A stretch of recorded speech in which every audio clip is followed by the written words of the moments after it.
Welcome everybody for another online tasting. It's been a while. It's been a couple months since we've done an online tasting with Merck because, of course, we've started doing live tastings again. But this one was planned, and I really wanted to do this one, so I'm looking forward to this. We're tasting Cadenheads. Cameron will tell us what the correct pronunciation is in a minute tonight. And actually, it's 5 samples that Cameron has himself, and the 2 last ones only you guys have and myself, because those came out of my personal collection. So let's see what happens tonight. I think I don't have to introduce Cameron to you. Cameron McGeachy is his name, and I just checked the pronunciation with him before we started because I've wondered for a couple of years what the correct pronunciation was. But that it is actually. So welcome, Cameron. Thank you very much, Sharon. That's, as I said, that pronunciation is better than what the Scottish people do. So well done. Yes, I have some Scottish blood, and no, I don't have Scottish blood actually. So, no, how are you doing, Cameron? Very well, thank you. It's quite nice to be actually seeing a lot of people from a lot of familiar faces here. Hopefully, we'll start to be traveling again soon, so get you see in person. But since we can't do that just yet, this is the next best thing. Yeah, we missed you the last couple of years. Listen, trust me, I'm desperate to get moving as well. Yeah, it's been a long couple of years. It's been at least we had the whiskey. That's maybe saved me a lot of times. So that's. All right. So, guys, you all know the drill. We're gonna taste some whiskeys. I'm gonna discover them together with you. Actually, I haven't tasted any of these yet. Except for one, actually, because I tasted some for another project. I tasted one earlier this week. But we're going to be talking about that. Cameron's going to be talking about that and about the company, of course, and what their plans are for the future, and etc. etc. Please, since we are a smaller group, don't hesitate to interrupt us, ask questions, and also very much fun if you put your own tasting notes in the chat or just share them with us, so we know what you're thinking about the whiskeys that we're tasting. The more interaction we have, the more fun this will be. So there we go. Cameron, with which whiskey should we start this fun and games? I think actually we should maybe start not on a whiskey, but on a bourbon.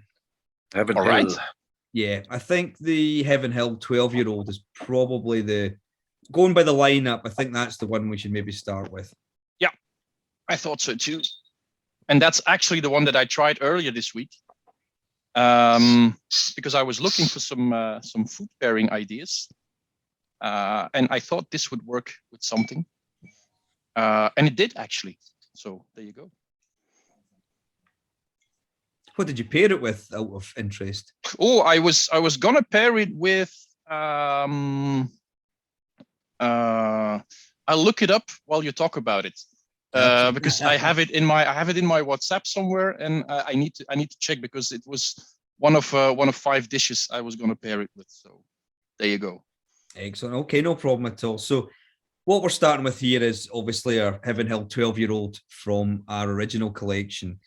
Now, being an independent bottler, we have got not just whiskey, but we also buy other spirits too. So we have bottled rums, cognacs, armagnacs, etc., and also bourbons in the past too. So we do get to play about with other spirits. Now, whiskey is our main game, but things like bourbon is probably almost sister kind of like spirit to it as well. Now, we have acquired Heaven Hill casks and other bourbon casks over the years too. And with the original collection, what we'll do is we'll do larger vattings.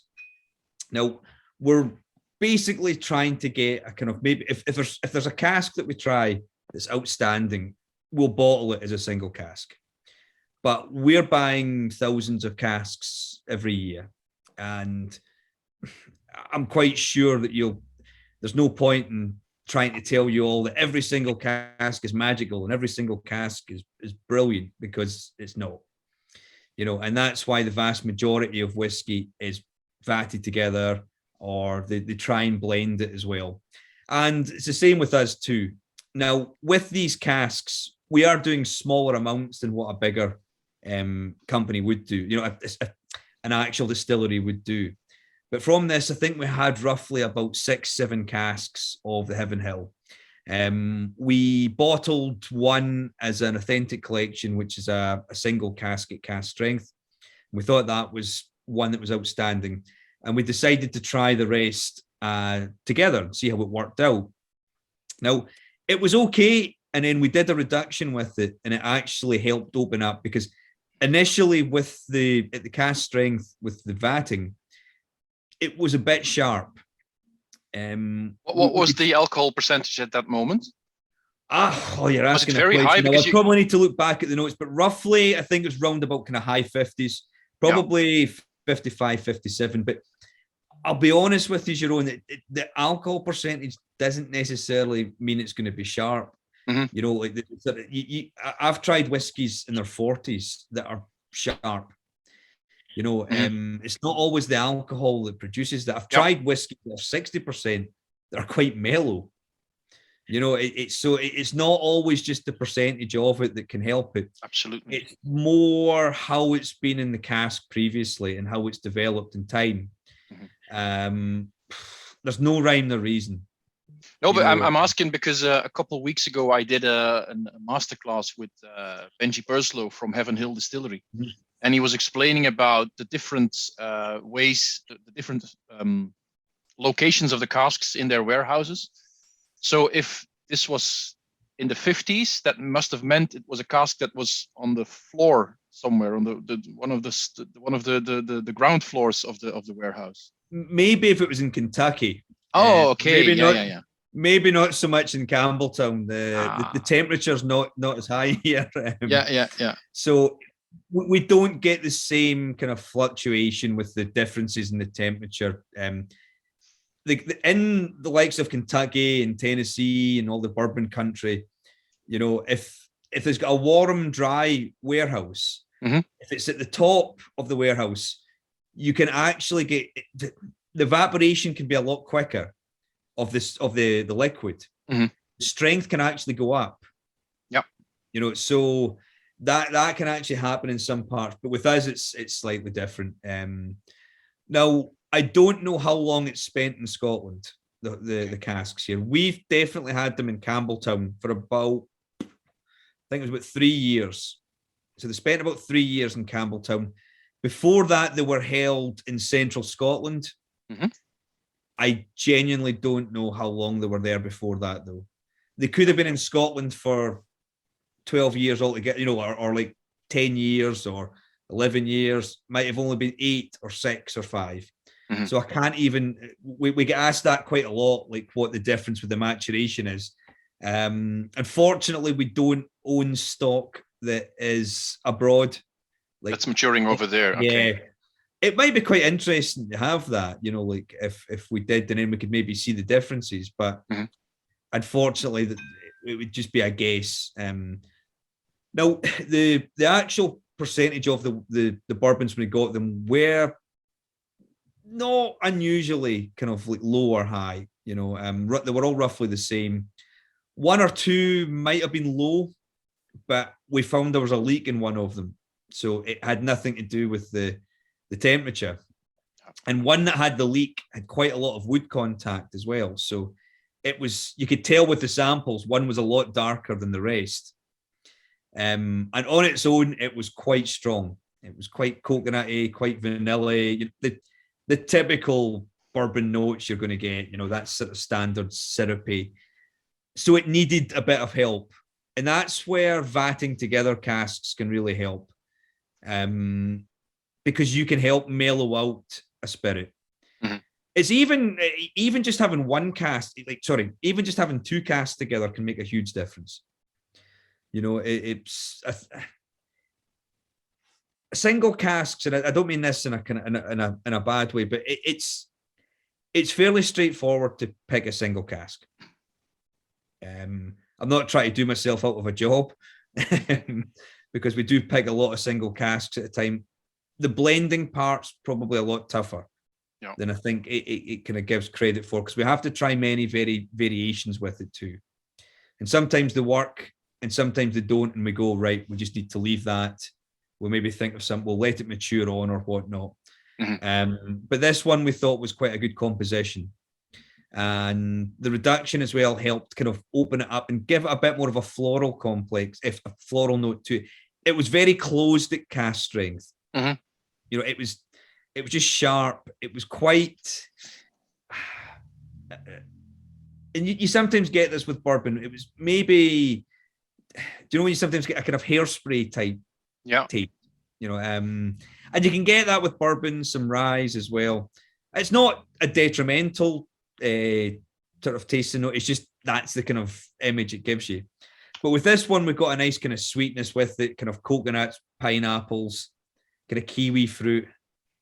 It's actually, because I'm comparing it now to that Heaven Hill masterclass I did a couple of weeks ago, which with all their core brands, of course. But this is strangely unbourbony for if you compare it to that, and that's probably because it spent so much time in Scotland, because the maturation is completely different. We've had bourbons that did spend longer time, and we released ones like many years ago too. And you can tell even after like 5 years, 6 years, they look as if they were in a sherry butt for 20 years. You know, they're like Coca-Cola. Because a lot of these, I mean, bourbon initially was not meant to be matured for 10, 12 years.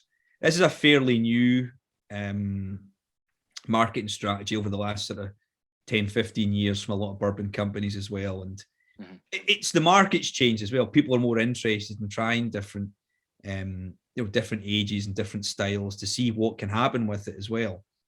You know, so it's something that we like to try ourselves. And, you know, we've got other bourbons. We've bought bourbons from other distilleries too. We're going to release a rye whiskey next week as well. So we're always on the lookout for different casks of different spirits too. So with this one, we thought it was a nice example of something a bit different to your standard whiskey as well.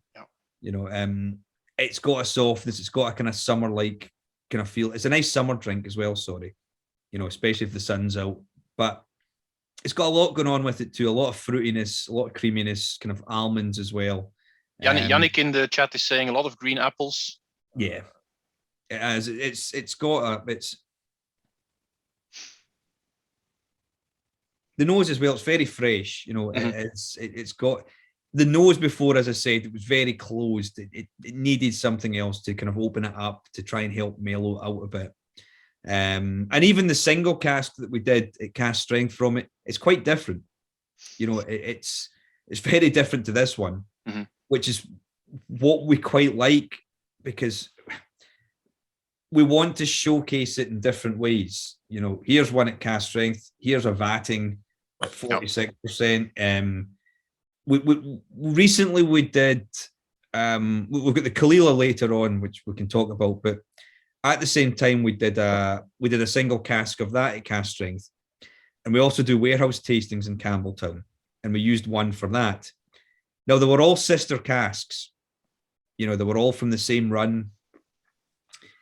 They're 3 completely different whiskies, you know, and we were really happy with that. But they're all like very good in their own way, you know. And it was just to try and highlight as well that, you know, that you can have pretty much the same whiskey, the same cask type, at the same time, but you can get different variations. One's very the one in the warehouse is very unique. It's like it's almost like one of the southern islands, you know. It's like it's like it could be Lagavulin or Lafroig, very medicinal. You know, it's totally different. Whereas the one we did is the single cask, standard Caol Ila, that kind of nice smoky punch. And I'll speak about the one later on, which is different to that one too. But this is the kind of idea. We want to try and showcase different styles, like how you can. Whiskey's not just one way. You know, there can be a. You know yourself, you've seen it over the years. You know, there can be a snobbery towards whiskey, you know, whether it's blends, whether it's grains, you know, whiskey that's reduced, you know, if it's not single cask or not. Listen, if it's good, that's all that should really matter. It doesn't matter if it's 8 years old or 40 years old, as long as you like it. And that's, I think more and more people are coming round to that as well. Yeah. Plus the prices nowadays, nobody can afford 40-year-old whiskey. Yeah. That's also what I was wondering, because we're starting, of course, with bourbon, and we're going on to the Scottish malt whiskies. I think about 10 years ago, it was quite rare for an independent bottler to bottle like a bourbon or an Indian whiskey or something out of the box, I'd say. And I think this is becoming more and more normalized, more and more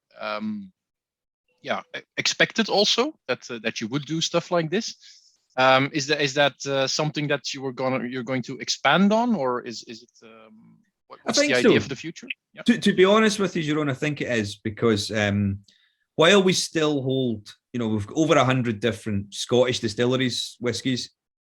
The likes of the really big names, the Ardbegs, the Lafroigs, the Highland Parks, the Lagavulins, etc. They're difficult to get, if not impossible to obtain nowadays.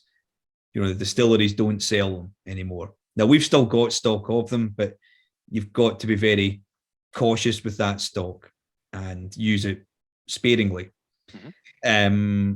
This has brought on, in the last 10 years, an increase of popularity for other distilleries, the likes of Ben Nevis, Benrinnes, maybe the last 50, Mortlach and Clynelish became a lot more popular. Again, now they're very hard to come across. It's so you then go on to the likes of, you're trying to find the next big one. But we've got we've always tried to showcase the distilleries that don't get the same marketing, the same credit. But now, even now, these distilleries are becoming harder. I mean, harder to get, but so expensive. And even though we're the oldest independent bottler in Scotland, we've got connections. We've got brokers we deal with. We've got dealings with distilleries. The price is pretty big for a lot of casks that, I'll be honest, you wouldn't be that excited about, and you might need to work on. So that's why you maybe are looking for a bit of alternatives, like why we bottled the likes of Macmira and High Coast from Sweden, Paul John from India. We're looking to obtain some Amérique from France. What else have we bottled recently? The Irish whiskies were a big craze a couple of years ago also. So and still, we've still got Irish whiskies as well, and I think that we're trying to get some Belgium Owl. That would be nice. That would be. So I think a lot more people are looking into that too. But what's going to happen in a few years' time? They're going to be harder to obtain. Yeah. But we get a lot of distilleries that will come to us and they'll ask us if if we'll maybe buy some of their casks, because they're looking for the exposure. Yeah. They're looking to try and get their name out there. Whereas maybe some distilleries don't need that, so they're happy not to sell. So we are in a very fortunate position that we do get offers from companies that will come up and say, look, we can send you some samples, what do you think? And you know what, we can go like, do you know what, we really like that, this price we can work with, we'll go with that. Whereas the vast majority of whiskey we buy in Scotland, it's bought through brokers, it's bought through dealings that we've got, and you're buying 100, 150 casks at a time. You're not trying any of them. You evaluate them once you get them, but you're spending hundreds of thousands of pounds blind. It's a big investment. And I think it would probably shock you if I even told you what we bought in the last month in whiskey.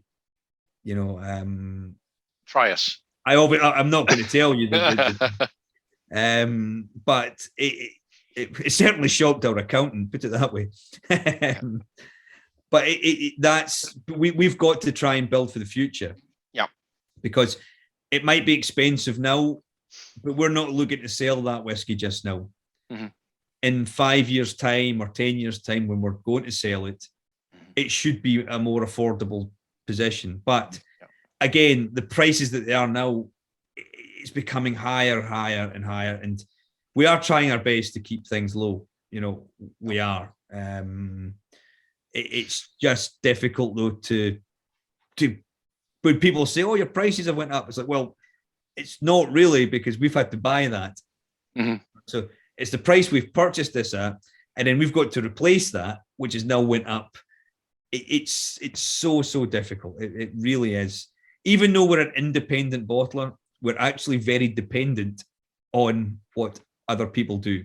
Yeah. You know, and we're not the only ones, you know, like, and I said we're very lucky because we've got historical stock. Yeah. Yeah. You know, like I feel, you know, some of the smaller independent bottlers, some new independent bottlers, it will be difficult for them to get into the market just now because they need to buy to sell pretty much instantly. And it's tough, you know, and maybe a broker might go, well, if you're not going to buy the harder sale stuff, you know, I'm not going to just give you a Brewick Laddie or a, you know, something that's going to sell instantly. So that's where it is quite tough, I think, for new independents.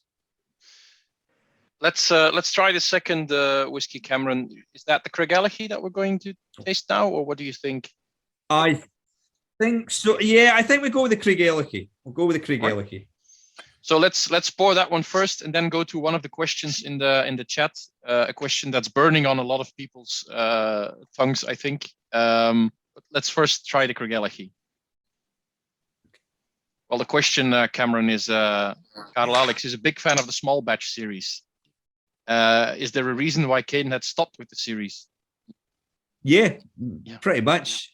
The original collection was something we did years ago. It was pretty much, you know, the original collection. You know, it's not a new series. It's actually gone back to an old one. Now, the small batch series, you know, did really well for us, you know, but they always come in a cycle with independent bottlers. And if we're being honest, at the end, it wasn't as popular as it was becoming, you know, as it was before. You know, we've still got tons of stock there, you know, that is sitting in shelves. You know, it's not. It was maybe becoming a bit similar, a bit too samey. It was harder to sell in a lot of countries as well. You know, the stock was building up. Going to the original collection, we went back the way we can do a bit more blending with this.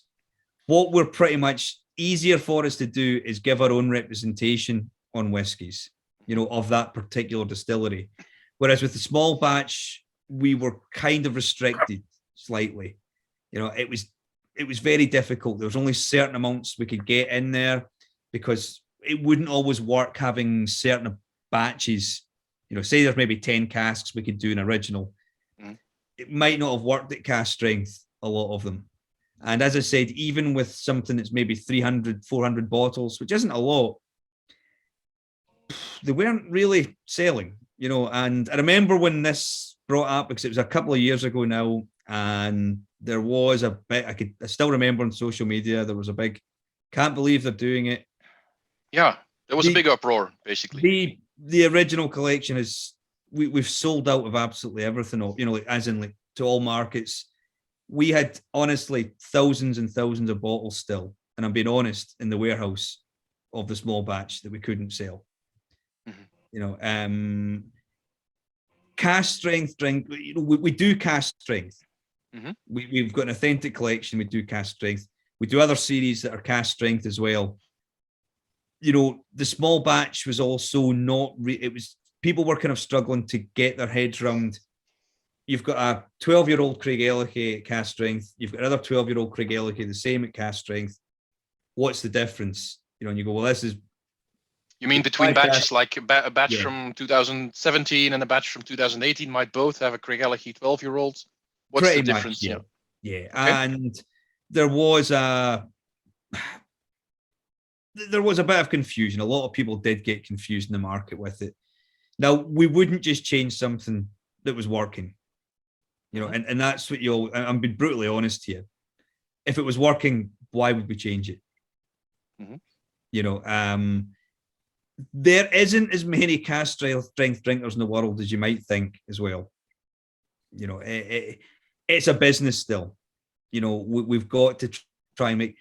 We're not putting out something that's bad quality.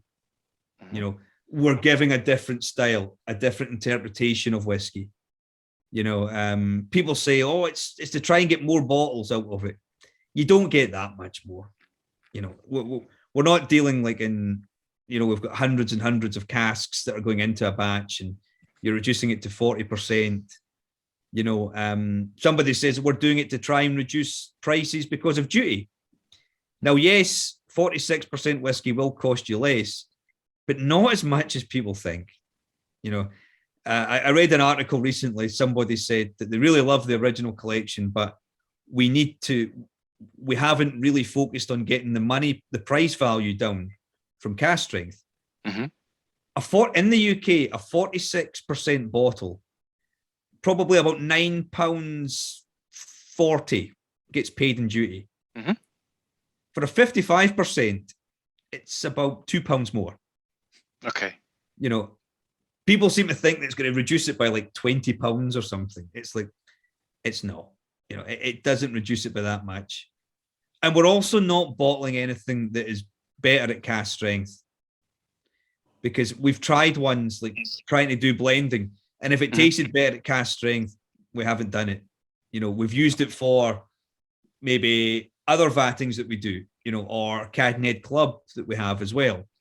So it's this almost, there was a perception that they went, oh, there was a big uproar that we've just stopped doing it, but we still do cask strength, and we do more cask strength than we do. But it's just harder to get them for people, because you need to go to the Cadenhead shops or it is difficult. Club. Yeah, it is very difficult in that. But again, and you know, without going into too much depth, you know, we did have small batch before, and it was selling less and less in each country too. You know, it wasn't working.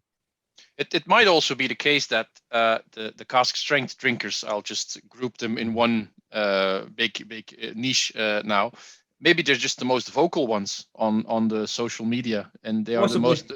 They are the ones that are the most into whiskey, and those are the ones you hear. There was one that I remember when it got announced, and there was somebody I know on social media. I won't mention his name.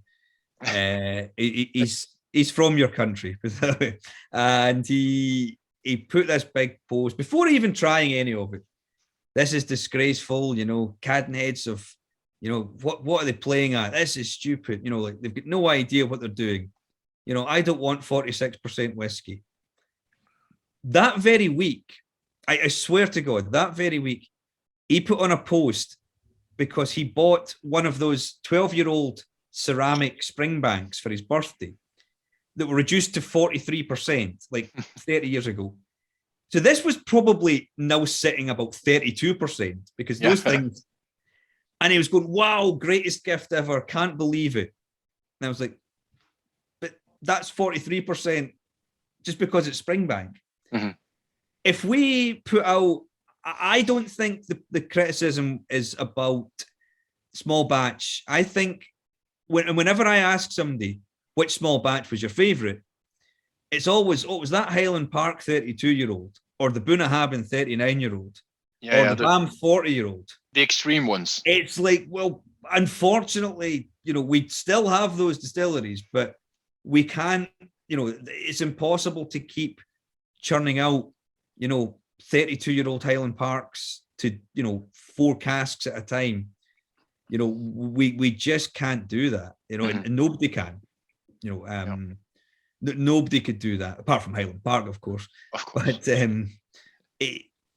I don't ever, you know, nobody's went to me, yeah, the Othrusk 9-year-old, loved that one. Why did you stop that? You know, or the Balmenich 11-year-old, you know, or the and that's 98% of the ones that we done. Yeah. You know, and to be honest with you, all the small batch ones like the Bunnahabhain 39-year-old, the Highland Park ones I was on about, they were actually single casks. Yeah. So they weren't even small batches. Mm-hmm. So that's, I think the perception's been wrong with a lot of people with it too. And it might be me on the slight defensive, but it's not. We've got to look at it in a way. It's another interpretation of how whiskey's done. Yeah. You know, and if we brought out an original collection and it was Ardbeg, Springbank, you know, Lafroig, Highland Park, I bet you it wouldn't have been such a hoo-ha about it. And also a lot of, and another, I mean, like a lot of the old black dumpy bottles. Yeah. 46%. And those are legendary too, of course. Yeah. Yeah. Let's go to the whiskey maybe for a moment. Yeah, of course. There's some very cool different tasting notes here in the chat, and I'll just read them out to you, and then I'll let you react. Yeah, to go it. for it. So I've got here right off the bat earthy notes on the nose. Then we've got asparagus and a tiny bit of nutmeg in the nose. Tastes amazing. Nice dirty nose, typical Craigellachie. I love this one. And then typical dirty Craigellachie smell. And then we've got not my kind of whiskey. What's with the balance? The finish is very different from the taste. So we've got some quite different. No, that's fine. Yeah, of course. That's always interesting when that happens with a whiskey, I feel. Do you know, see, with an independent bottling tasting as well, you know, it's very difficult to get a 1 to 6 that you're going to like all 6. You know, if you're a Clynelish fan or a Springbank fan or a Highland Park fan, and you do a Springbank, Highland Park or Clynelish tasting, there's a good chance you're going to like all 6, you know, because that's the kind of spirit. You know, you're going to try different cask types, different distilleries here. Now, this Craigellachie, we actually used refill sherry butts for it. Now, initially, we tried the butts, and they weren't like overly powerful, but they had a lovely sweetness to them. But there was something just a bit missing. And honestly, this was a last minute thing. We had a couple of casks that were the same age, and they were in fresh Madeira. So we thought, well, why not? Let's have a wee try with it anyway. I thought, there's something unusual about it. There's something that we quite like. It's quite sweet, you know, as well. You know, it's got kind of peaches, toffee. There's a bit of demerara sugar as well, and kind of like the Madeira gives it that little bit of spice behind it as well. That's the bit of fun we can do with it. You know, you can get to play with it. It's not going to be everybody's cup of tea. You know, that's whiskey. You know, but again, with this one, when it came out, it didn't last in the shelves very long. You know, it's something that people quite liked. Some people like the sweetness. Some people, it's not the biggest fan of. This isn't my favorite one. I'm going to be perfectly honest. It's not my cup of tea. It's not my favorite. I picked the thing. Yeah. But I'm going to be honest, not every cask I pick or every bottling I pick is one that I'm going to love or buy. But as long as it's got, I can appreciate that the notes that are in it, that it's not anything that's too off, or that there's maybe sour notes or kind of or something that's wrong with it. If there's no mistakes in it, you can of course bottle it. Yeah, that's pretty much it. And you've got to cater to everyone's taste. It can also be like a case of Craigellachie, for instance, was for a long time a distillery that I didn't really get. But I'm tasting more and more of them the last couple of years. I don't know how that happened because there's more and more on the market, I think. But I'm starting to really appreciate like what's in the chat also, like the dirty nose and the earthiness, the maltiness, it always tastes a little bit. I don't know if it's the right word, but brutish. Like a little. It's never very refined, Craigellachie. It's always very much. Yeah, I quite like that. I actually see their own 13-year-old bottling. I think that's a good. I think it's a good whiskey. Well, I don't like the 13-year-old, but I do like the 17 and the 23-year-old. They're pretty 13-year-old, yeah. I think the 13 is decent. I quite like it. I think but again, it's each to their own. It's I quite like it. We actually, with Craigellachie too, it's a good spirit that holds up. Like, this is probably one thing that maybe we're recording this, so I need to be careful how I word this. I can cut stuff out, Cameron, no worries. No, and I don't mean to be derogatory to any distillery, because, we showcase all distilleries and we're always looking, but there are a lot of whiskies that are produced that, they're not bad. They're just maybe lacking in flavor. Some of them are designed for a purpose. They're there for to maybe be a component in a blend or whatever, which is fine. That's it. But they might need some boost. It might need to be matured in sherry or or a different wood type. It might not. No.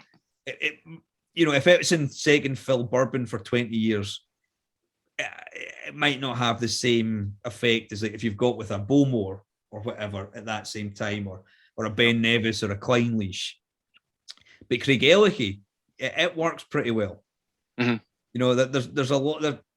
There's some good space ciders that can hold their own. Like Craigellachie, I think Clynelish is another one. Manachmore. Yeah. They have a lot of personality, those spirits, I think. Yeah, so I mean, like, but there are a lot that can maybe just be a bit okay. I don't mean bad, but just maybe you wouldn't be able to tell one from another, or it's very difficult to, if that's the case. But with these ones too, when you do different cask types, it's always polarizing. We do a lot of re-racking as well. As I said, we're buying hundreds of casks at a time. We're very fortunate with our sister companies with Springbank and Glengyle that I'll give our director of production, Finlay, a list of casks that I'm looking for. In fact, just last month there, just for Cadenheads, we had 40 Oloroso, 40 PX, 40 Palo Cortado, 40 Manzanilla, Monteado, Tawny ports, Ruby ports, and it's to try and kind of put ones in, because a lot of them do need a bit re-racking, and we're dealing with thousands of casks, so when we're buying the casks, I'll be honest with you, a lot of the wood you get is not great, so it needs to get rejuvenated, and even we rejuvenate a lot of fresh bourbon as well, so it's not just a case of we're sticking everything into sherry and that's it. There's very little. If you look at the stock as a whole, the vast majority is probably second, third fill bourbon. Yeah. Which is a particular favorite of mine if you can get it the right way. But a lot of the time, you can have a whiskey that's 14 years old, and it's like, it feels as if it just came off the still. Yeah. At the same time, you can get a whiskey that looks like water, and it can be absolutely tremendous. So there's a lot of kind of playing about with it too. What I also feel, and Yannick put it correctly in the chat, with this Craigellachie, it does feel higher in ABV than it suggests, than it is actually. And that's maybe also what I mean, as you say, Yannick, with it's not as refined, or it's a bit more brutish. It just tastes bigger than it is. I feel. And that could also be some of the Madeira cask as well. Yeah. Some of the. There is another thing as well, like where I don't want to go too much into the kind of keep going on about it's the reduction or whatnot, but 46% still a lot of alcohol. Yeah, yeah, it is. It's when you put it into context. My brothers don't really drink whiskey, and I remember saying to them, like, oh, this one's quite low. It's only at 43%. It was a cask strength, an older one. And they're looking at me going, 43%. Yeah. Jesus Christ. It's like, yeah. Oh yeah, you forget that when you don't drink whiskey, that is quite a lot of. Yeah, people are used to beers, 5% beers, basically. So yeah. So I kind of forget sometimes that's the case. And I remember seeing, and it wasn't one of our bottlings, it was somebody else's, and it was on again, social media. I think it was maybe Whiskey Sponge did one, and they reduced it to, I think it was like 48% or something, because they thought it worked out right. And someone commented, and they weren't even joking, I think you should have bottled this at 50%, as it would have been much better. It's like, can you really tell the difference with 2%? At first, I thought they were joking, but no. When you scroll down the comments, they were very serious. It's like, oh. Yeah. I mean, like you can't win at times with that. But the ABV with this one as well, I think that a lot of the spice you might get is the Madeira can be that way too. Mm-hmm. You know, and Craigellachie has got quite a bold spirit as well, so it might have kind of given some of that off as well, which might seem a bit alcoholic.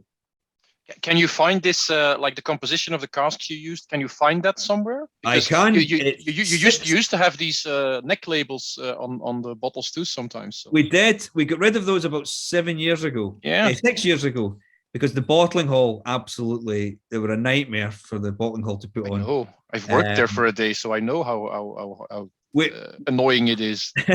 We also, the funny thing is, we stopped that. Then that's when we had our 175 anniversary. And we put these metal tags on. The metal tags, yeah. So they were like, "Yeah, well done," and they were like, "You bastards," you know, like, can't believe you've done that. But it's 65% refill sherry, okay, 35% Madeira. But is that somewhere like on the website, or is that, can you find out about that in tastings, or how? I think it might be on the website. We generally will give that information. Yeah, this is just for the anoraks among us. So yeah, we generally give that information to the likes of like Rennes and the Nectar as well. The back label, we used to put it in the back labels. Now, we're at the moment with everything going on, like everything is delayed. You know, even getting casks in, getting materials in. So label delays were one thing. So we had to kind of make a generic label as well. Another thing was, when we were doing this original collection, it's actually a lot bigger than what the small batch was. So instead of maybe having 2, 3, 4 casks, we were doing like 10 casks plus. And the idea originally was to do, like, we would do the vatting and then do a bottle to order. So it would go like, see how the market takes it. Do you want some more? But everything's sold out so far. So we've not actually had to do that. But we couldn't then put, it's one of 360 bottles. Yeah. Because we might then bottle another 200, you know, the next month. And then, so then it just wouldn't make sense for it. But it's been a lot more popular than we thought. And I don't mean we thought, but it's grown because we did much larger vattings. And we've not had to do that yet. So it's been pretty positive in that sense. But we may look back at that when the fact that they're selling out anyway, and maybe get more information on. Yeah. And now things are starting to calm down. It's not causing us delays to get labels and whatnot. Well, it still is delays and a lot of things, but you know, even trying to we get casks delivered this week. That was last June. We've been waiting on them. You know, it's like, Jesus. So we got like from a certain package we're waiting on a few distilleries. You know, that's nearly a year it's taken to get those casks in. Yeah.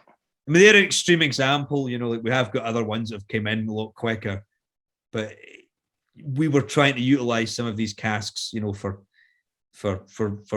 ranges. You know, there is one thing about, and I'm not trying to make to get the violin out here, but my job, I can't do 2 years in advance. You know, like distilleries can do 4 years in advance for projections and whatnot, what they're going to distill. I can't do that because I don't know what's going to be ready in 6 months' time. You know, we're constantly having to try, you know, like sample whiskies, evaluate, and you know, like, is this going to work for this? You know, how's the blending? Can we get the stock in at that point? So there is a lot of complications behind it, a lot of complexities that, and we are doing a huge amount as well. Like,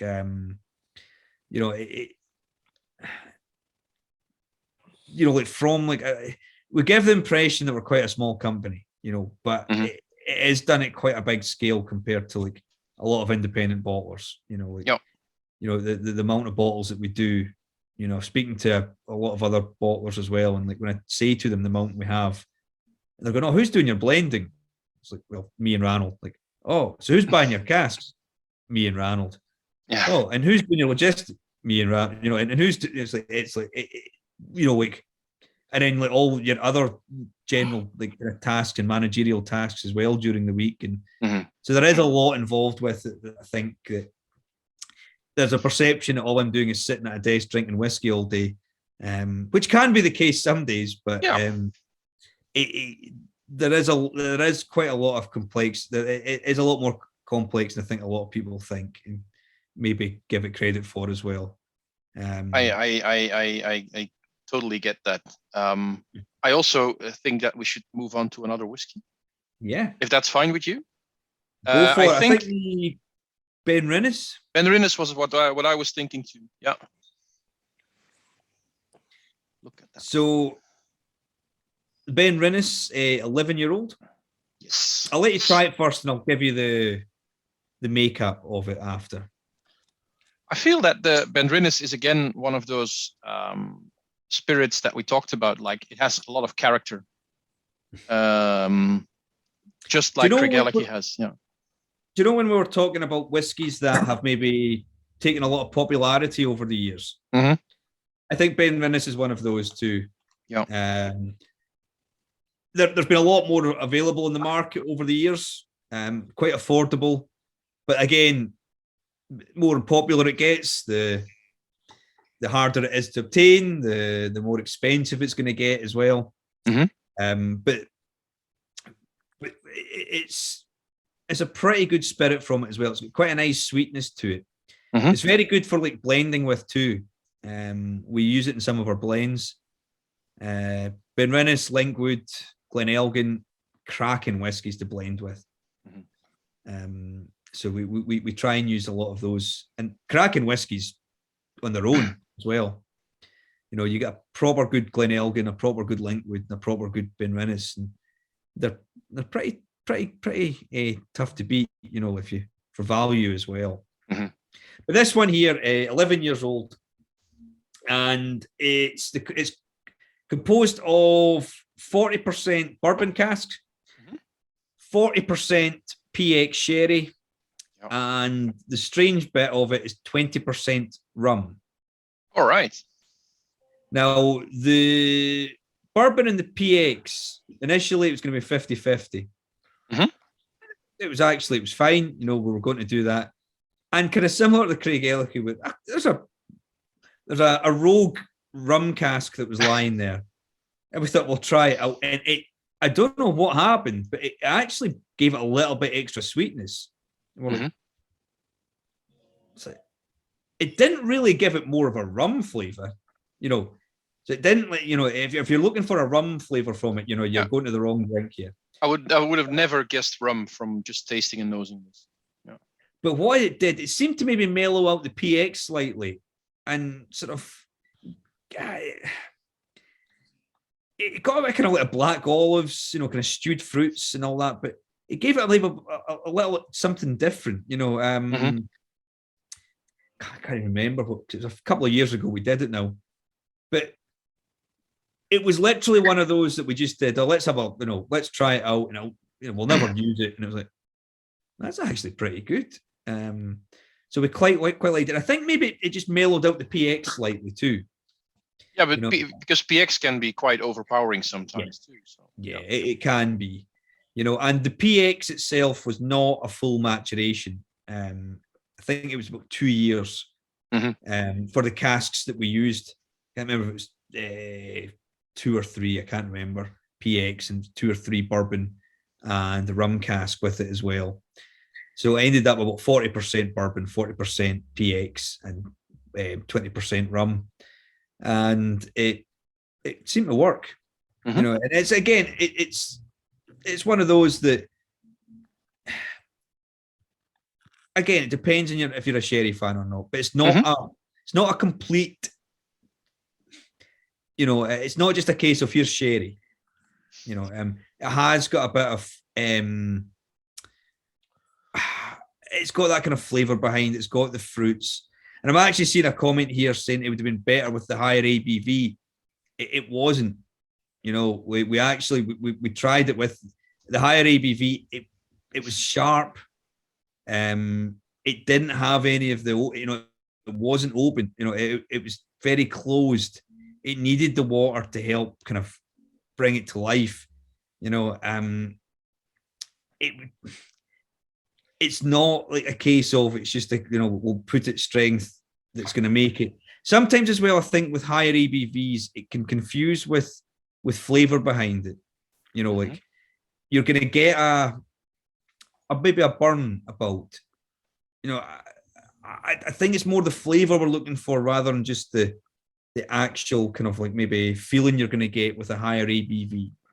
It's what what I sometimes feel with especially sherry matured or PX matured. If you get them on very high ABVs, like high 50s, they are the real sherry bombs. But sometimes I think I get what you're saying is that hides the true flavors.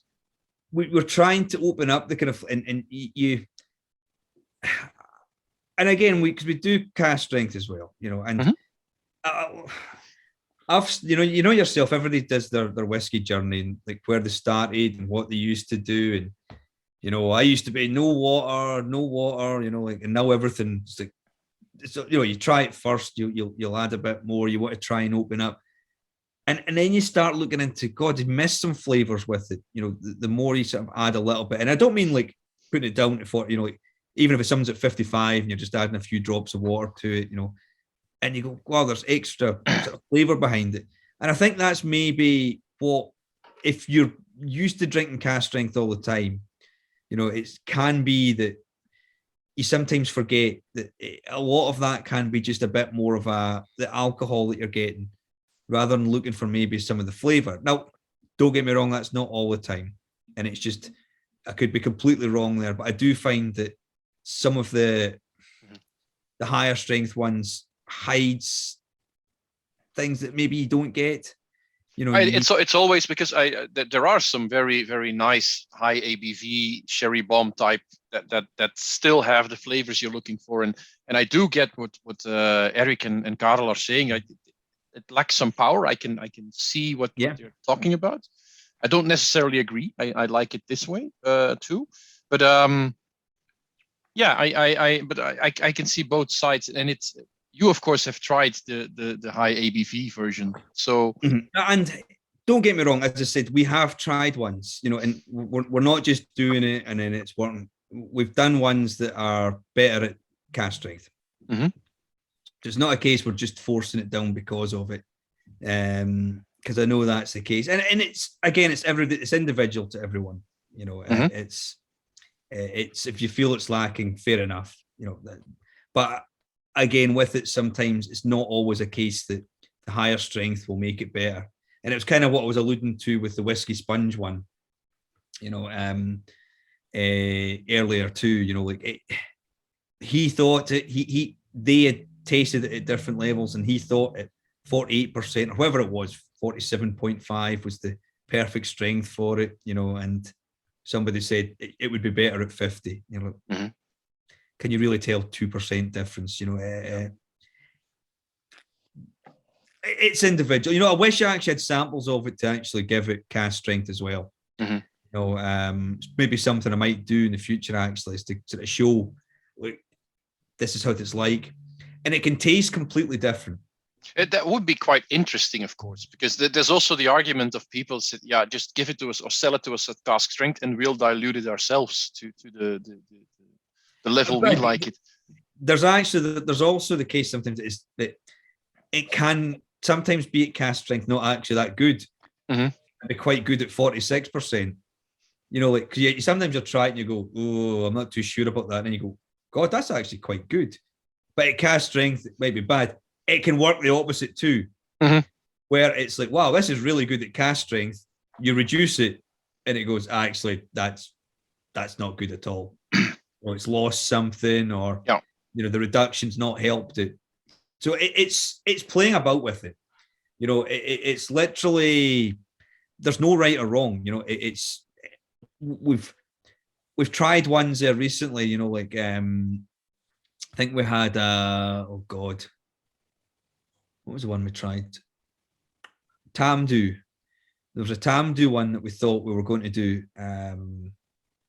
We tried it 3 or 4 times and we went, nah, it just doesn't work. But at cast strength, we're going, it's actually pretty good. There was a Glentalkers one as well, which I think we might do in a future club bottling. And it was tremendous at a cast strength. And it was not even average. It was not that great at 46. It was just like nah, something. But at cast strength, it was gorgeous. You know, but sometimes it can be the other way around. You know, so it's there's no right or wrong. You know, it's just for the particular ones that we're doing, we feel that some work this way and some don't. You know, so that's. But we feel when we're putting the ones out that it's got some points to it that we're. That we think, Petro is asking something in the same vein. I mean, has it gone wrong by reducing the whiskey before? But I guess it can't really, because you decide before you start reducing it if you're going to reduce it. So it's quite a complex scientific way we do it. No, it is literally just getting a bunch of samples. You know, going into the office and try like measuring out, like we'll have what the kind of the levels of the casks and what they're like, and we'll go, right, we've got quite a bit of that, let's try see what these are. That doesn't work, let's try it with different cask types, that might be okay, let's try it maybe with these casks and that casks, and then trying it at different strengths and seeing how it works. There's a lot of work that goes on with it, but it's not super scientific. But you need to try different variations with it, and it can be quite time consuming. It's quite, and also you go back to it the next day. Sometimes you go, you know what, that's pretty good. Then you go back to it the next day and you go, oh, I don't know, I'm not too sure about that one. And then you doubt yourself again, and then you try it, and then you go, no, we're not doing it.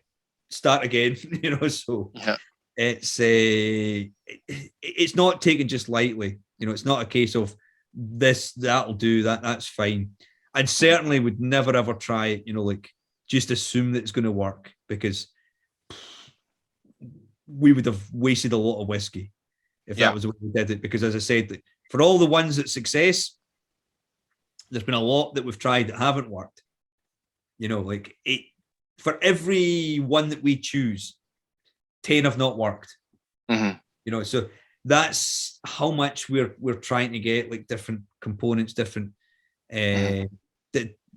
different whiskies involved with it too. But it's just because we have so many different cask types as well, that we can try these different ranges. You know, single cask doesn't always work. You know, sometimes you need to have a vatting. You know, so at least a couple casks. Yeah, definitely. I think we should, because I see we've taken quite a long time for the first 3 samples already, which is no, that's not a problem. I mean, it's good listening to you, but we should pick up the pace a little bit. So I suggest we pour the Ardmore next. And I actually lied to you guys, because I forgot that I already had a lot of this one to try in the past. I really enjoyed this one when it first came out. And I remember opening one of the bottles, and it didn't last more than 3 weeks in my home when it was first released. So I like this one. That's just what I wanted to say. So 8-year-old Ardmore. And again, when we're talking, like Benrinnes earlier on, well, we've certainly noticed anyway, the last sort of 3-4 years, Ardmore's taken over quite a bit. I don't mean taken over, got more popular, sorry. You know, I think people are looking towards sort of different whiskies again, and Ardmore seems to be in the same camp, you know, where people are seeing it's a pretty good quality whiskey. We've got quite a good stock of it too. We're releasing a bourbon barrel next week of it. And it's cracking stuff. It's only, I think it's maybe 10 or 11 years old, sort of slightly peated, excellent stuff. But this one here is a 50-50 sherry, Oloroso sherry to bourbon, a good classic 50-50 mix. Now, the colour, I think, gives it might be deceiving because it looks pretty heavily sherried. Yeah. But I think there's a nice balance to it. I think the colours may be a bit deceiving. I think the bourbon stays in there and it still gives it a lot of the kind of DNA of the Ardmore itself. It's got a little bit of smokiness as well, which I think helps balance the sherry as well. It's got a kind of almost old-fashioned cocktail kind of flavour to it as well. Yeah. Kind of orangey, blood oranges in it as well. But it's a good, shall I say, it's one that can disappear quite quickly. It's and obviously promote responsible drinking, of course, but it's one that you might sort of turn around and realize that you maybe had a few more of it than you realized. Also, because I just checked the price and it's 45 euros. So I mean, it's I think that's what I thought at the moment it was released too. That's great value for money for just personally, I found so. But what you said about the old fashioned, I mean, I'm now tempted to use this and make an old fashioned with this. Well, it's Saturday night. It's yeah. So the after tasting might not last this long, guys. So might be off making some cocktails with this. So, guys, what do you think about the Ardmore?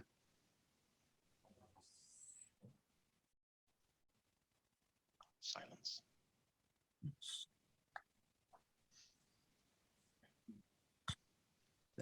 But it's trying to give kind of different styles to. We bottled a bourbon Ardmore. We'll do we did one in Pinot Noir recently. An original collection as well. That's actually the one I've got. I took the wrong bottle, so I'm not actually drinking the same Ardmore as you. I clumsily the wrong one in the office today, so so I'm getting absolutely completely different notes from it. I'm just going by memory what that one was. How often do you do that, Cameron, when you have just different whiskey in your glass than the ones in the tasting? Quite a lot, actually. Quite a lot, actually. There was I remember one time I was doing a tasting just before Christmas, and I was doing quite a lot of online tastings at the time, and I had all the packs ready. This is the one for Tuesday night, Thursday night, Saturday night, and I picked up the wrong pack, and I knew straight away, and I was like, "Oh, just pretend."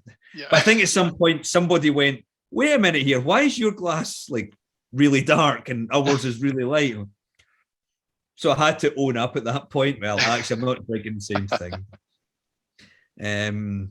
But at least they knew that I'd picked the thing, so at least I knew what it was before. What you said about art? Yeah, go ahead. Sorry. No, go. Sorry, Jeroen. Yeah, I was just going to talk about Ardmore because I do feel that in the last, like, say, 5 years, I've seen more Ardmores than before, independent bottlings, and it also kind of coincides with Ardmore as a brand itself was kind of relaunched about 7-8 years ago, I think, something like that. And this was a question I asked in an earlier tasting a couple of weeks ago with Bertu about Vetterkern, which I see a lot of Vetterkerns coming on the market now, and Vetterkern has also kind of relaunched their brand. So, do distilleries sometimes coordinate efforts like this with independent bottlers to get lots of independents on the market at the same time that they're launching or relaunching something? They've never deliberately done it with us, so possibly with somebody else, or maybe it's a subliminal way of doing it. They've done it. It can just be coincidence, of course, but I just noticed that, especially for Vetterkern and then Ardmore, if I think about it now, the last 6 years, there's been a lot of Ardmores on the market. Well, I mean, they look at likes of Vetterkern. it's we've got some really good casks of Fettercairn. Mm-hmm. But if you get a lot of people that come and know their whiskey, and I've got a nice Fettercairn here, and they look at you like, really? And you're going like, well, yeah, okay. But I think they know that themselves. You know, there is some good stuff. It's quite a nutty quality you get from the likes of Fettercairn as well. Mm-hmm. They know they've got a distinct style. Who knows? You know, like maybe there is but it's probably quite true actually, Jerome. Maybe there is they've deliberately released a lot into the market, or it's by coincidence. Yeah. They needed the cash. The popularity has been made by the independent bottlers. Like pretty much a lot of this, every distillery should owe independent bottlers, really. Mm-hmm. The likes of Cadenheads and Gordon MacPhail were naming distilleries before distilleries were. Mm-hmm. We were bottling Springbank, Glenfarclas, Macallan before they were. Mm-hmm. So Ardbeg, seemingly in the 1960s and 1960s, you couldn't give away Ardbeg. Yeah. So a lot of independents sort of got it for blend fodder, and then suddenly this stuff's pretty good. Popularity grows. Probably more recently, the likes of Mortlach, Clynelish, mm-hmm. Caol Ila, Benrinnes. So there's always a link, that helps build a distillery's brand with it as well. Mm-hmm. And maybe the likes of Fettercairn and Ardmore have decided that that's the way to go. We've got pretty good stock of Ardmore, but again, we get offers every week. Yeah. At the moment, we're pretty much saying no to it because it's getting expensive. Mm-hmm. And again, it's not so much if maybe the distilleries, it's maybe that there's so many people trying to buy casks now as well.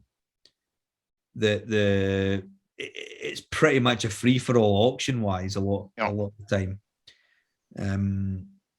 There's a lot of shortage of wood now too. A lot of bourbon casks it's quite short too, because a lot of it's going to China. Mm-hmm. Distilleries there. A lot of the bourbon companies are selling direct over there now. More distilleries up and coming, so there's a lot less wood anyway. Yeah. So we're getting to a point, and there's a saturation point in whiskey, where I wouldn't say it's coming to a crash, but I think we must be at a plateau, and I don't envisage if there is a crash, it'll be like the previous ones. Mm-hmm. I think the big names will all survive fine. I think a lot of the distilleries will be okay. I do worry maybe for some younger ones, or maybe producing the newer ones. Yeah. They might be okay, but there's the price of the bottlings for a lot of new distilleries just now is quite high. Mm-hmm. In the UK, like 3-year-old whiskey, you could be paying £70. Yeah. Where you could buy nearly 2 Ardbeg 10s for that, or 2 Springbank 10s, and it's a lot of money, for whiskey. And I don't know if I quite like buying new distilleries to try out their stuff. Some are pretty reasonably priced. A lot of the likes of Ardmore, they're pretty good. It's good stuff as well. Good price. So I think they've went about it quite a good way too. But some of them are just quite high that maybe I've bought one bottle, but I don't think I could afford to buy another bottle for drinking. When I could get something else for. Yeah. Affordable. But sorry, I'm kind of rambling there. But what I was meaning, you can see like the price of Ardmore is going up as well. And again, there's a lot of people trying to buy this sort of stock as well. But I liked it. I started with that, and I see that some people are agreeing with me in the chat too. So that's quite a confidence boost for myself. I see. It reminds me of a Buna. That's quite a good sign as well, because Boona's a good spirit, very underrated whiskey. Yeah, you know, it seems to get forgotten about in the Isla free fall. You know, it's Bunnahabhain's a really good spirit. Yeah, and also the last couple of years has made some sort of a reappearance with the independents with the peated with the Stauchas.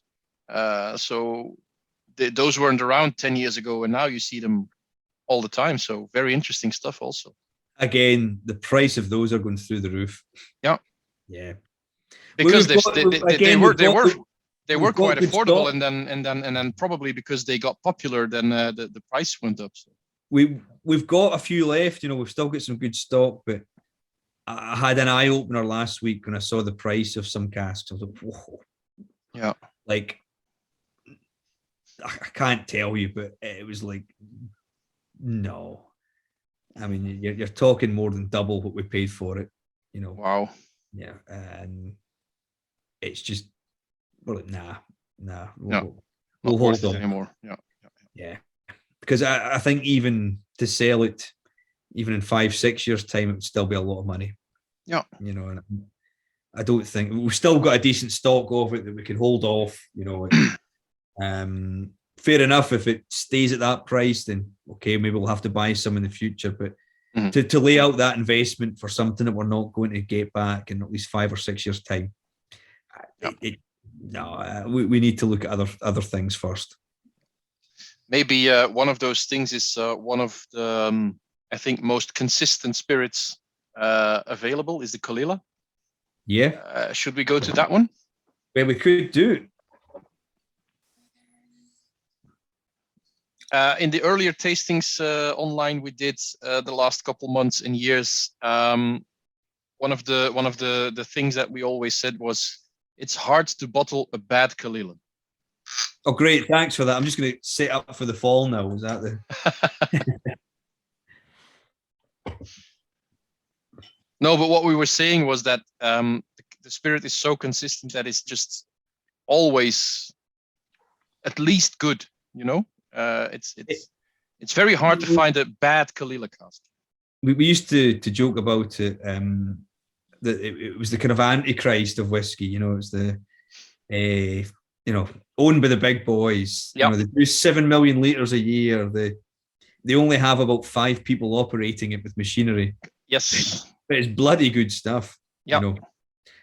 Now, this one is one of the biggest batches we've ever done at Cadenhead. I think it was about 10 or 12 casks we used for this. And it was all fresh bourbon hogsheads as well. 10 years old. It's got the sort of standard kind of Caol Ila smokiness, but not overpowering either. It's got that nice creaminess behind it too. The kind of smoked cheese. It's got a kind of almost zestiness as well, and a kind of biscuit note. You know, it's, but it's not lost its punch either. You know, it's still got a lot of power behind it, a lot of flavour. I just think it's a cracking dram.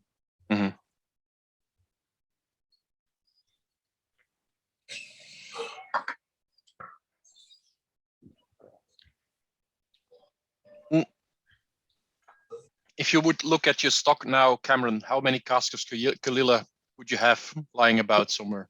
Quite a bit. Yeah. Quite a bit. I don't want to tell you the exact numbers, but we've got pretty decent amounts. Yeah. We actually bottled a 40-year-old for the reopening of our London shop recently. I saw that. Yeah, that was £1,000. Yeah, it's pretty expensive. You know, it's a single cask of 1981 Caol Ila.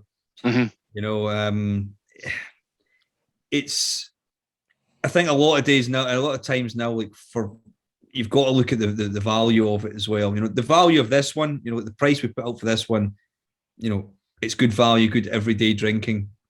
Yeah. And the 40-year-old, incredible whiskey as well, but there's only 119 bottles. It wasn't a cheap cask either, and also I mean, it is a lot of money, but to get a 40-year-old Caol Ila. You know, I don't know if you can get one much cheaper than that. You know, if you do, good luck. It's just it's the way the market is now. You know, we've got nearly 90 employees to look after as well. Mm-hmm.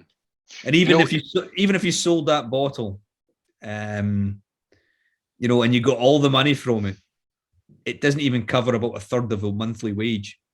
You know, it kind of shows you like like how much, and then we invested probably 4 times that last month in casks. Mm-hmm. You know, so it's going back into invest in the future for people's lives, not a case of we're going to be using it for somebody to get a new house in Spain or whatever. You know. You know what's also funny for me? If I think 40-year-old Caol Ila, I'm thinking this must be 60s, but we're getting that old that it's 80s nowadays. So we were trying 2002 stock recently. That's 20 years old. We were going 2002. It must be about coming up 10 years old. I'm going, yeah. Jesus God, it's 20 years old. Like, oh no. Yeah. You know, it's actually frightening. Even we were in there's a couple of people in our office, and we had like 1996 stock recently. We're going, there's 96 stock, and they're going, "Whoa, that's older than me." I'm going, what? They go, "Oh my God, that's frightening." You know, it is frightening. You know, yes. But I mean, like we don't have anything left from the 70s. That's all gone. Yeah. You know, we've still got some 1980s stock. We've still got some Glenvor there, you know, some Rosebank, all right. Quite a bit of 80s unnameable Glenmorangie. Then Renz is coming back on and signaling. Yeah, you. As soon as I mentioned the Rosebank there, yeah, that's the.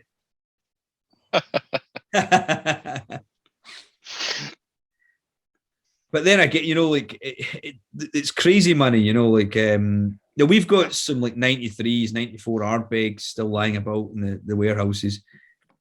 2 years ago, a broker got in touch with me, and he was speaking away. And private sellers will get in touch with them, and they'll ask if they can help sell casks.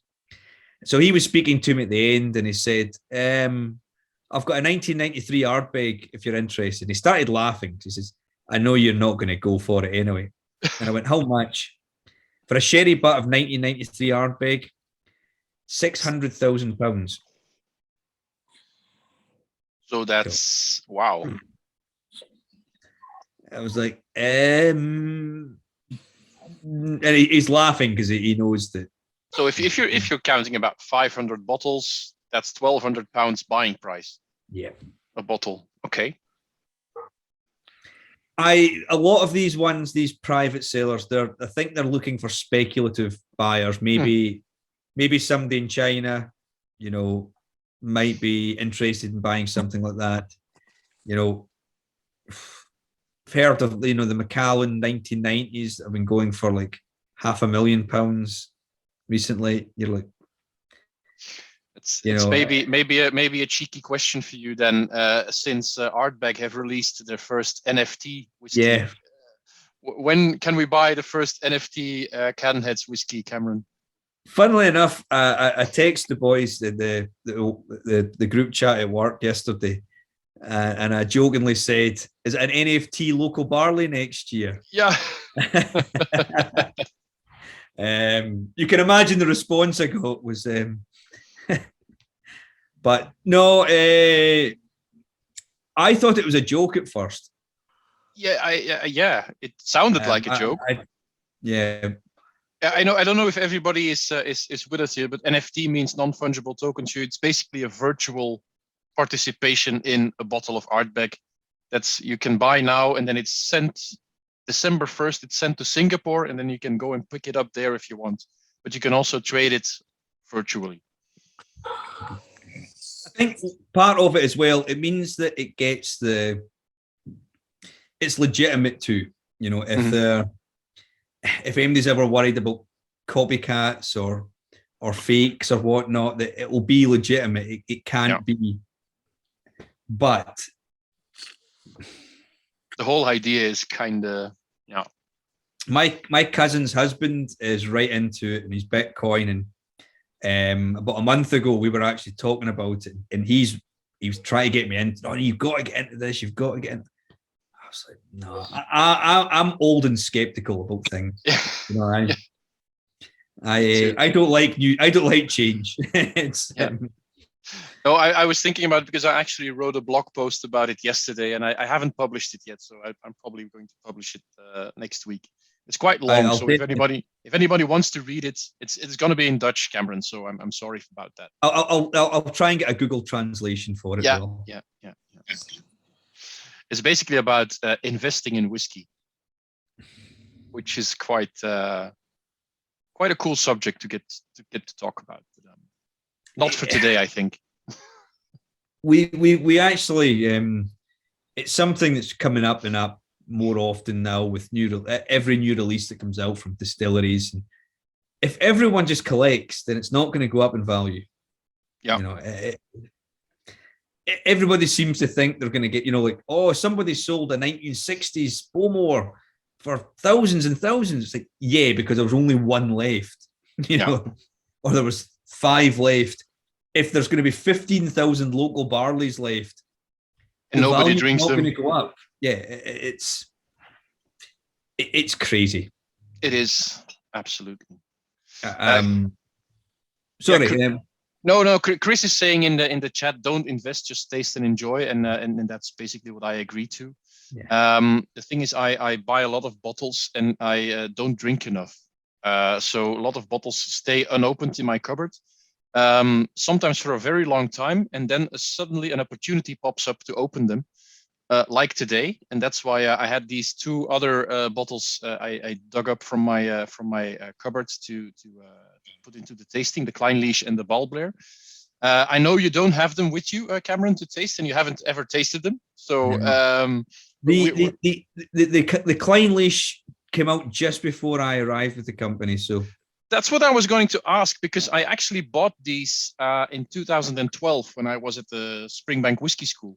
I spent a week there, and then one of the perks of the job was that we got 20% off in the shop. So I was there with a mate of mine, and we got home with 27 bottles of whiskey between us. And these were 2 we bought then. And I was just wondering, that was 2012. So were you there at that time? No, I was beginning of 2014. Okay, so I never met you there. No, you weren't in the bottling hall, or? No, we didn't meet then, unfortunately. Okay. We've subsequently met. We've worked together in Luxembourg before as well. Oh yes, we had. That was a fun trip. That was a good weekend, actually. Yeah. So let's pour the Balblair, guys, and taste that one, and make Cameron jealous. You already have anyway, so. Well, I hope it's good anyway. I mean, I haven't tried it yet. But, and if you don't like it, I never picked it. So you never picked it. No, it was. So this is 21-year-old Balblair, distilled 1990, bottled October 2011. It was a bourbon barrel, and there was 144 bottles of this at 51%. Just put the label there for you. Cameron, what if it now turns out to be so much better than what you picked? It might be. It might be. It could be the best. These could be the 2 best drams of the night. It's and that's unfortunately the chance I've got to take with it. It doesn't matter because it's not about me, it's about the company. Yeah. So it was Cadenheads that picked all of them, so it's okay. Yeah, it's still in the philosophy of Cadenhead. So. Yeah. I'm just teasing anyway. Don't worry. If you don't like it, I'll text Mark anyway. I'll tell him what you said. Maybe what is interesting is it's Balblair, and Balblair is one you don't see often bottled independently. Is it because they don't sell anymore? Is it hard to get by, or hard to get? They don't really sell. We still do have casks, but they're quite young. Oh God, I think. If you give me 2 seconds, Alex, I'll just check. Yeah, sure. Yeah, this is. I agree with Peter and Patrick in the chat. Very tropical. And I guess also this one will have been reduced. Oh no, it's cask strength. It says on the bottle, so this is a cask strength one. So was 51% from the cask. We've got roughly 10 there left, and they're all 9 years old. So that's very few actually. You have an extensive stock, I guess, from cask. So 10 cask is not a lot by all means. Not a lot. By any means. To be honest with you, it's probably 10 more than most people will have. Though. Yeah. That's the yeah. With the likes of, if you look at for instance, like likes of the Glenfarclas or Ardmore list that I was telling you about, pages and pages and pages of casks, and we've got quite a lot. There are some things that are becoming more obtainable as well. We've got quite good, healthy stocks of like young Ben Nevis that we've managed to acquire over the last few years. Clynelish. If you had to pick one distillery that would be your favorite, your pet distillery, maybe you can make a difference between a favorite to bottle and a favorite to drink. If there is a difference between them. Do you know a really good drinking whiskey that I've always really liked?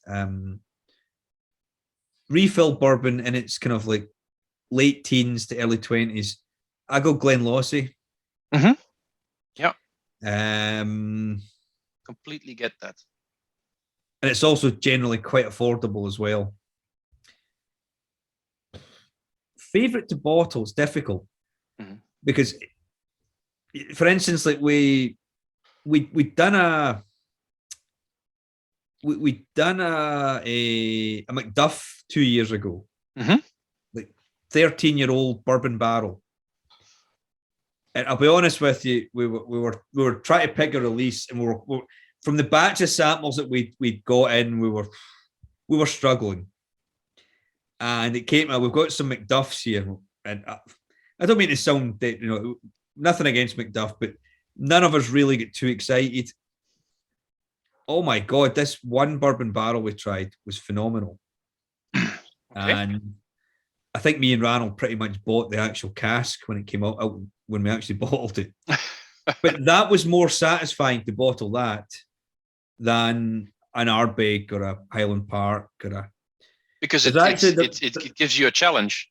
Yeah, there's actually a lot more pressure when you bottle one of those two.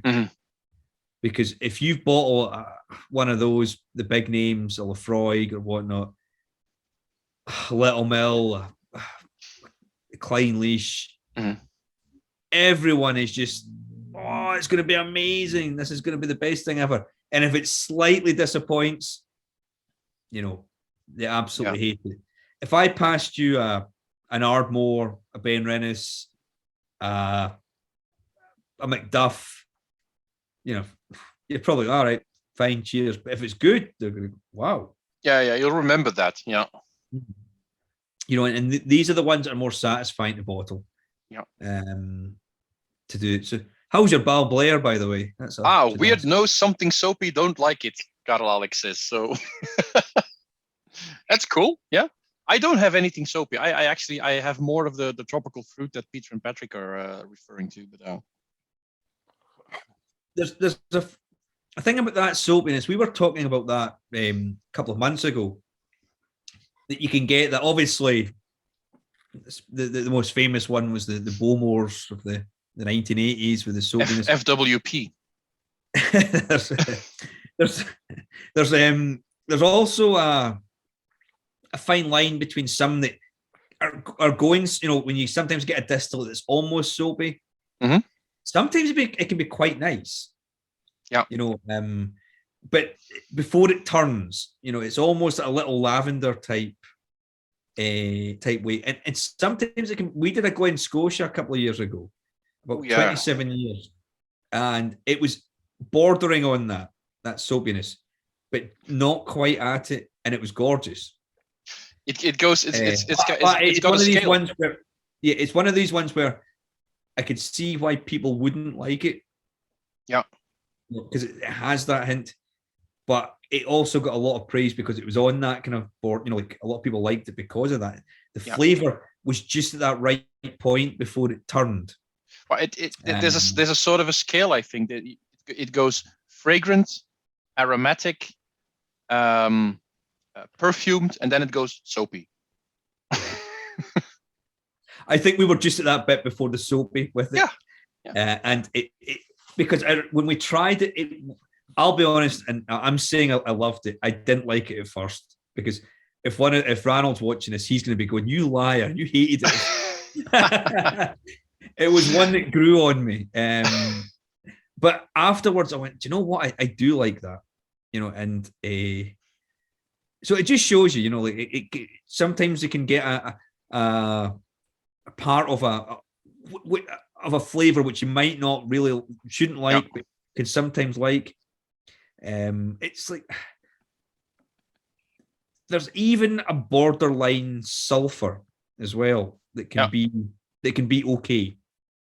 I think Eric has made the perfect tasting note here. It's tropical fruit with a wee dash of sunlight. There we are. That is perfect, Eric. I think I'm just going to write that on the label here. I'm going to steal that. And Peter and Patrick do like FWP. So, in whiskey or just in general?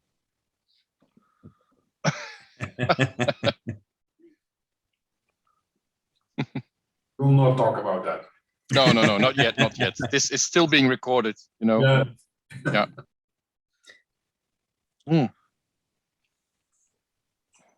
I actually quite like it. It's been a while since I've had a Balblair, actually. I don't know. It's just one of those malts that I don't really often have for some reason. You're not alone. Mm. And it's not like there's nothing wrong. I quite like a Balblair. No, it's good whiskey, but I don't know how that happens. I'm going to check me out one of the official Balblairs in the next couple of weeks, I think. I've been doing that a lot the last sort of 2 years, is going back to official bottlings. And I've been doing a lot of online tastings with certain shops in Scotland that they do like weekly tastings of like the standard stuff. And it's been good to get back into it, actually. And you forget there's a lot of good bottles out there that you think, Jesus, that's still pretty good, that stuff. Yeah, because, and also I think for an independent bottler like yourselves, you're not trying to bottle bottles that are like the official bottles. I think the idea is to bottle good whiskey, but it's not necessarily to the profile of the distillery. That's exactly it. If we've got bourbon Glenfarclas, as long as it's good, we'll bottle it as bourbon. We've had to re-rack some into sherry in the past and still have, but that's the kind of, or we've had bourbon Macallans in the past. You want to try and give something a bit different, a different interpretation of what a normal what the distillery does. But it's also good to get back to like what people are bottling as well. It's and there's a lot of good stuff out there that you sometimes forget that there actually is. Problem is it's costing me a lot more money because I'm buying a lot more bottles nowadays. Yeah. I can understand that. It's also because sometimes people get into whiskey via tastings in shops, etc., and they first get to know sometimes like the independent bottlings, and then they don't really know what Balblair stands for or what Ardmore stands for, because they have only tasted like the special versions or the more weird ones, or the ones that are different, and not necessarily the ones that represent what the distillery wants to represent. We're actually trying to educate our staff a bit more in that way too, who maybe didn't start off like in whiskey, maybe didn't have a knowledge of whiskey first. So when you think that, I remember hearing a tasting with a staff member a few years ago, and they're going, yeah, this is quite a younger whiskey. This 19-year-old Aaron, and I'm going younger. Younger. Are you kidding me here? But the thing is, though, they're used to working an independent bottler, and they're thinking this 19-year-old single cask Aaron is something that you get every day of the week. And it's like, no. And that was probably our fault for maybe not giving a reality check to everyone going, this is completely different. This is not, this is quite unique. This is, the stuff you're trying here, like when you've, you're not going to have 30, 40-year-old Caol Ilas and 42-year-old Glenfarclas every week. And, and maybe when I started as well, like I got a bit complete because when I started with Cadenheads too, that, my knowledge of independence was very minimal. New standard whiskey, you had an idea of what the kind of, but the actual dealings behind it. And I used to think it was normal to have 42-year-old Glenlivet out all the time. And, and we're about collecting whiskey and stuff. The bottles are open, but I was buying. I used to get staff discount on 25-year-old Little Mill, 7 years ago. We don't do the discount in those ones anymore. But I think I bought that for about like £80. Yeah. It was meant to be for my 40th birthday, but I don't think it'll last to my 39th, to be honest. No. I can totally. There's not much left in it, no. But talking about bottlings that are a bit different from the standard ones, maybe the last whiskey that we have in the tasting is that 17-year-old Sherry Cask Clynelish, with the neck label still on it. Here it is. But that was one that I bought back then, so in 2012, because I at that moment I already thought, okay, Sherry Cask Clynelish, this is something a bit unique, a bit special, something that you don't see often. So I'm very happy that I get to open it now. Right, I mean, I opened it last week because I had to send it to you, but I can taste it now. I must commend you that the fact that you've kept it for so long. Yeah. I've got a couple more that I bought back then. I also got the one that I bottled myself at the bottling line, actually, when I was working at Springbank Whiskey School, was the 25-year-old Highland Park on a sherry cask, the really dark one, which was quite legendary back then. So at the time we were bottling it, and so I was at the station where we checked if there was anything wrong with it, and once in a while we could drink from the bottle. If a bottle wasn't really completely correct, we had to send it back to put it back into the bottling line. And they didn't mind if we just drank from the bottle a couple times. So yeah, the whiskey school guys, you guys get away with a lot. Yeah, but there's one fun thing about that bottling, that actual bottling. I think there was about 450 bottles of that specific one, and actually every single cork of that I put into the bottle. So every single cork that's around the world, I put into the bottle. Seriously? Yeah. That was my job that day. There we go. So you deserved your swig of whiskey. Yes, I did. And then afterwards, and again, price-wise, I bought one of the bottles. I should have bought more, of course, but I bought one. And I think it was at that time £85 for a 25-year-old sherry cask Highland Park. So that was, I know. It's changed days. Yeah. When I started in the Cadenhead shop in Campbelltown, we used to have an actual shelf for closed distilleries, and we had like Northport 35-year-old, we had like St Magdalene 31-year-old. Yeah, I remember those. Little Mills. I think there was a Glenvore there at the time too. Mostowies. What's that, sorry?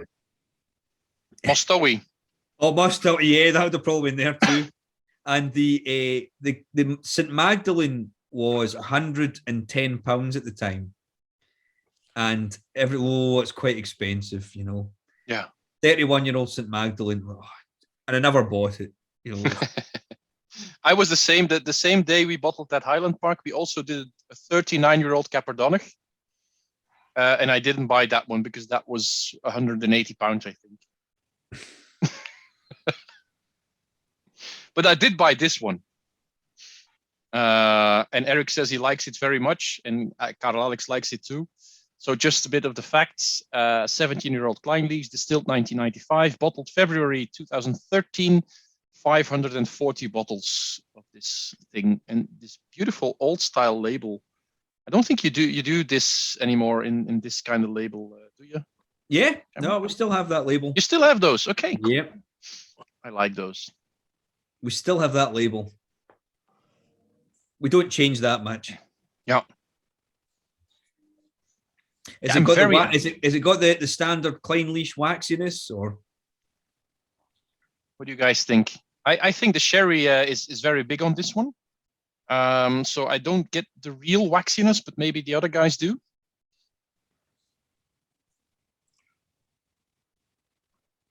I think maybe just a little. Yeah, but it is full maturation in sherry cask, so it's not a finish. So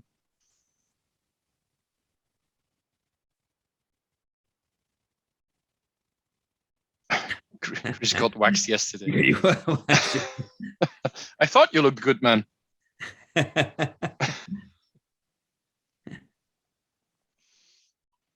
No, I actually do really like this one, and I'm very happy that I opened it. I mean, it's a very difficult one to compete with as well. Mm-hmm. It's also at 58%, so we're the highest ABV of the evening, since that was kind of a theme.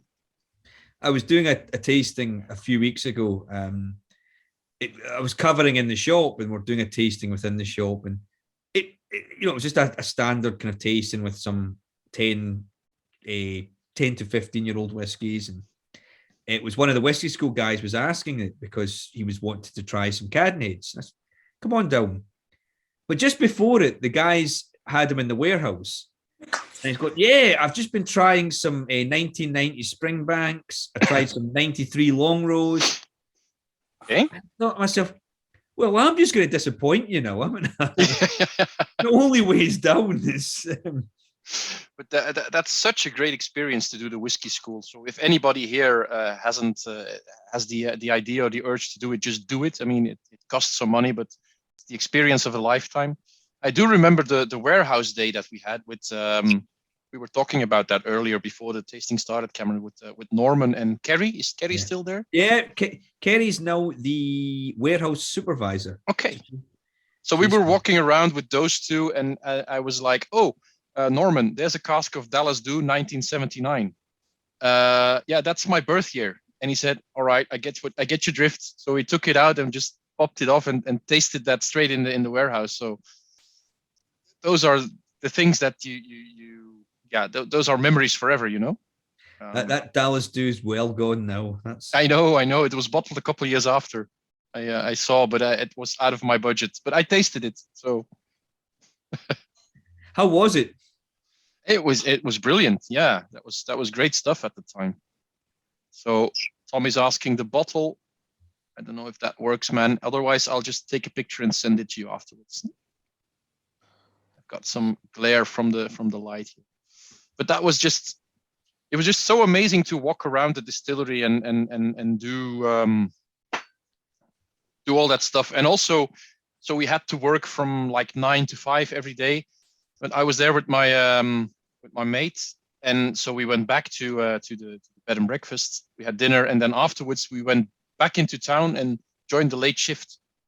So we always pop down in the distillery to see the guys from the night shift, and just have a talk to them and see what they were doing. And then we went on to the Archil or one of the other pubs to have some drinks. But we did spend a lot of hours at the distillery. The guys at the distillery, you know, like it's funny because people come back every year, like even if they're not in the school, and they meet up with the guys in the distillery, you know, for a drink. And the ones who actually work in the production, the distillery, the bottling hall, they don't drink whiskey. I know. They don't. I asked all of them. which makes it even more brilliant that like people come back and they go out and like still socialize and still have a, you know, they stay friends, and which I think is brilliant. Because every time we do, like, I do a tasting for the whiskey school every Wednesday, you know, like, and they come and they say, nobody drinks whiskey here.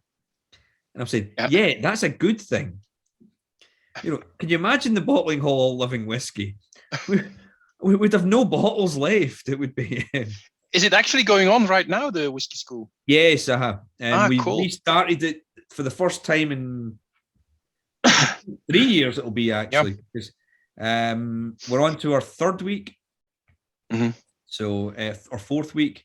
So it's just restarted again. So and is Thursday still grab a granny night at the Feathers? Yeah, it's still the same. Okay. It's maybe a bit quieter now. There's not as many people out because of COVID still, but they still make an effort. That was a legendary karaoke night at the Feathers Inn. That's but we're still recording, you know. So. Oh yeah, don't worry. It's there's nothing there that was said that hasn't been said before. It's I was still young and innocent back then, Cameron. You were never innocent, Jerome. Oh yeah, probably. Some tasting notes from Yannick. Malty nose, spicy mouth, some herbs, and lots of stuff going on here. I think this is a great dram actually. So, when are you going to be back in Belgium, Cameron? Hopefully, spirits. Spirits? Hopefully. I'll try and save some of this bottle and bring it to spirits so you can taste it then. I appreciate that very much. I'll make sure to bring you something as well. I'm not going to promise that it's not going to be finished by then, but you know, no, I'll make an effort. I don't actually do export markets anymore. It's Jenna McIntosh, my colleague, she does them. So now I'm in the position where I can sort of pick and choose where I want to go. So spirits is one that I'll always go to. That's our favorite one. This is Renz's cue to pop up again, but he's not even there. He's not listening. There he is. But we've not traveled for 2 years yet, but we're going, hopefully, with restrictions lifting in Scotland. And our company's been very cautious, as I was saying to Jerome earlier, because all of our staff are based in Campbelltown too. You know, like a lot of distilleries, a lot of bottlers, their staff are based nowhere near where they're sited. Our managing director was very concerned that if we go traveling about the world, it's a very small town. If we start bringing COVID to the area, or it could be easily spread, it could easily shut down production, could easily shut down bottling up. But safety is obviously the first thing. But I think now we've got to a stage where we need to move on. And I need to get on a plane, to be honest. As much as I love it here, I need to go back somewhere. I need to get some Belgian beer. That's pretty much the I'm running low in supplies, so it's we do still have that here. So that's good. It's pretty good because most of the Scots go for your beer, and we'll swap the whiskey for it. I think we seem to like the beer more, and you prefer the whiskey. So it's like, can we do a swap? We'll just take your. Cameron, if even the guys at work who do the production don't drink whiskey, but they do drink beer, so that tells you a lot, right? It does tell you a lot. That's the thing. But no, we're hopefully be there this year. Though that's the. I can't say definitely, but I'm 99.9% sure. We're looking forward to it anyway.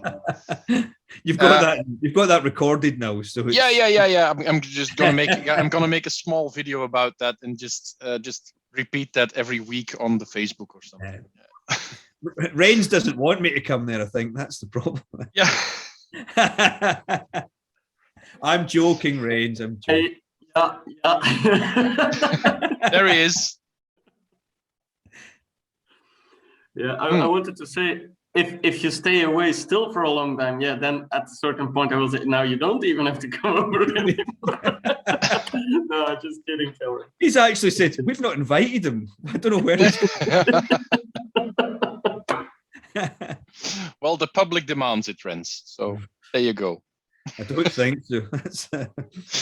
Listen, guys, we're coming close to 10 o'clock here, so I think we're going to go to the end of the official tasting. If there's any last questions you want to ask Cameron, this is your moment.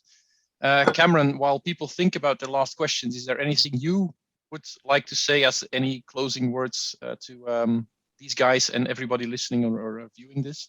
I would just like to say, obviously, a huge thank you to yourself, Jeroen, and to everyone who's turned up. A few familiar faces here. I really appreciate you taking your time to sample Cadenheads here and listen to me on your Saturday night. I'm pretty sure you could do better things with your life than listen to me, but I do appreciate it. At least drinking some alcohol, it helps ease the pain of that. But no, it's just a big thank you for the continued support. Hope to see you all soon as well. And again, just good health to everyone and hope to see you soon. Cool, man. Thank you. As I know some of these guys, Cameron, I do know that they don't have better things to do on Saturday night. So true. So true. There you go. No, thanks a lot to you for doing this. I had a lot of fun talking to you and just chatting and going on different parts than on the usual tasting, I think. So that's pretty cool to just being able to talk to you. So thanks for that. And there's one more question popping up now. So is the blended malt from 1980 that we tasted in November 20 bottled already? Yes. That was bottled for the Cadenhead Club November last year, 2 years ago. I think. So that's available for the club only. Yeah. It was sold through the Cadenhead Club and it's gone. It was gone, that one. That's a shame. I guess that was good, Eric. That was very good, yes. It was a pretty good. That was the old Adrington blend. Yeah. Yeah, no, sorry, Eric, that one's gone. And on that bombshell, I know. Sorry, that's a disappointment. I forgot to also say a big thanks to Rennes and the Nectar as well, who've been huge supporters of us for many years. And these guys, they drive us about Belgium every year. They drive me crazy as well at times, but but no, they've been huge supporters for us. What about most? All right, guys, let's just close the official tasting here. I know we're going to talk a bit further on the after tasting, but the recording will stop now. So thanks a lot, Cameron. Thanks a lot to all of you guys for being here, and I hope to see you soon live somewhere. Right. See you guys. Cheers, guys. Enjoy the rest of your night too, and I hope it doesn't last to 3:30 this time. I hope so too. We're aiming for 4:30. I hope it does actually. Take care. Cheers, guys.